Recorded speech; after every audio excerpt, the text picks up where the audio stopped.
Hello everyone. आज हम बात करेंगे स्ट्रेस मेंस और वुमेन्स के हेल्थ पे किस तरह से इम्पैक्ट लेकर आता है। Hello ma'am. मेंस को लगता है कि स्ट्रेस के कारण उन्हें ज़्यादा हेल्थ इम्पैक्ट होता है एज़ कम्पेयर टू वुमेन्स। ऐसा नहीं है, स्ट्रेस का इम्पैक्ट दोनों पे इक्वली पड़ता है, बट क्योंकि both of them have different hormones. Mens का हॉर्मोन मेजर है टेस्टोस्टेरोन और वुमेन्स का है एस्ट्रोजन और प्रोजेस्टेरोन। सो ये डिफरेंट हॉर्मोन्स हैं। तो अगर आपने देखा होगा मेंस को जब स्ट्रेस होता है कंटिन्यूस, जब वो स्ट्रेस में जाते हैं फॉर लॉन्ग ईयर्स, पहला जो अटैक होता है वो है फैटी लिवर का। फैटी लिवर से धीरे धीरे डिस्टर्बेंस होने के बाद डायबिटीज़ होता है। डायबिटीज़ से धीरे धीरे आपका कोलेस्ट्रॉल हाई होने चालू होता है। कोलेस्ट्रॉल से फिर आपको हार्ट अटैक का चैलेंज आता है। सो इस तरह से मेंस के स्ट्रेस का ये बिहेवियर है कि उनका हेल्थ इम्पैक्ट धीरे धीरे ग्रेजुअली डिटोरिएट होता है। अगर हम बात करें वुमेन्स की, तो वुमेन्स भी सेम फेज से जाती हैं।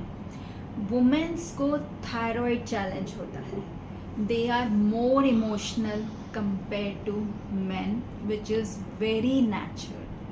इवन अगर आप देखें तो आफ्टर मैरिज ऑल्सो वुमेन्स के इमोशनल मेंटली काफ़ी ट्रांसफॉर्मेशन होते हैं, तो वो काफ़ी स्ट्रेस से गुजरती है। और अगर आपने देखा होगा कई बार आफ्टर मैरिज वुमेन्स का वेट गेन होने लगता है। रीज़न बिकॉज जो स्ट्रेस लेवल से वो जाती है ट्रांसफॉर्मेशन के वजह से, उस वजह से उसका वेट गेन होता है। बट पीपल अंडरस्टैंड कि वो क्योंकि शादी के बाद खुशी है इसके लिए वेट गेन हो रहा है, बट ऐसा नहीं है। बिकॉज कहीं ना कहीं उसके in and out daily routine में चेंजेस होते हैं जिसको वो एक्सेप्ट नहीं कर पाती। Some disciplines they are also having, but क्योंकि वो नहीं हो पाता है तो उनका स्ट्रेस हार्मोन ट्रिगर होता है। और दोनों मेंस और वुमेन्स में cortisol hormone plays an important role. अगर आप देखें तो वुमेन्स को थायराइड होता है, काफ़ी वुमेन्स को पीसीओडी पीसीओएस के चैलेंज होते हैं। इनफर्टिलिटी इश्यूज भी ज़्यादातर वुमेन्स में देखे गए हैं। अगर आपका थायराइड डिस्टर्ब होगा तो आपका रिप्रोडक्टिव ऑर्गन भी डिस्टर्ब होगा। ग्रेजुअली दोनों में देखा गया है, मेंस और वुमेन में, कि उनका इम्यून सिस्टम वीक होता है और ग्रेजुअली उनको कोल्ड कफ और क्लाइमेट चेंज होने की वजह से वो जल्दी इम्पैक्ट होते हैं। सो ये जो भी आप बिहेवियर आप देख रहे हो, that is all because of consistent जो स्ट्रेस वो लेते हैं, जिसकी वजह से उनके हॉर्मोन्स में चेंजेस आते हैं। दोनों की डाइजेस्टिव हेल्थ में इम्पैक्ट आता है, गट हेल्थ इम्पैक्ट होता है, किसी को एसिडिटी प्रॉब्लम होती है, किसी को लैक्टोज इंटॉलरेंस होता है। ये all because of stress.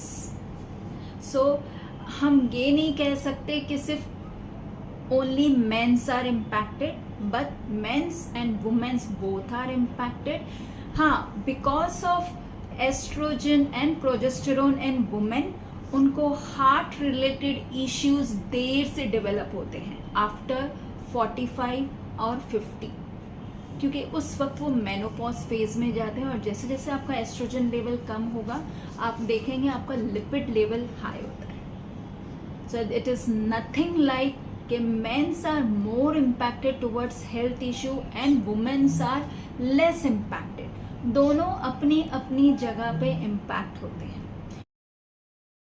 Now here I would like to give solution to both men's and women, that give space to each other, try to understand each other's discipline, okay, then incline more to homemade food, okay, क्योंकि हम जब stress होता है तो बाहर के orders मंगा के स्ट्रेस को सेटिस्फाई करते हैं, which is disturbing your cortisol hormone.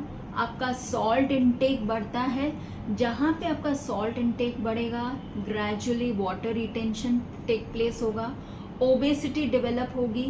बाहर का जो भी ऑयल्स है, जो भी आपका फूड, प्रोसेस फूड है, these foods will not help you. Prefer homemade food and see to it जो आपको अच्छा लगे वही आप खाएं. Okay, so that it satisfies your stress. Then activity level plays an important role here. Stress की वजह से काफ़ी लोग अपना एक्टिविटी छोड़ देते हैं, विच इज़ एब्सोल्युटली रॉन्ग.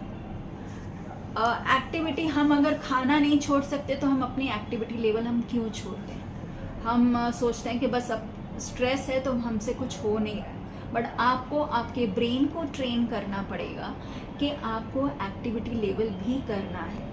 आप जब एक्टिविटी लेवल करेंगे तो ग्रेजुअली आपके गुड हार्मोन्स रिलीज होंगे. आपके यू विल फील गुड. जब आप योगा करेंगे, जब आप कार्डियो करेंगे, आप बाहर वॉक के लिए जाएंगे, so that will help you to refresh your mind. और जब आप ये करते हो तो आपका माइंड रिफ्रेश होता है और फिर से रीबूट होता है ब्रेन, और जो आपको स्ट्रेस है वो ऑटोमेटिकली वॉश अवे भी हो जाता है. I hope this session was useful to you, and please share this video as much as you can.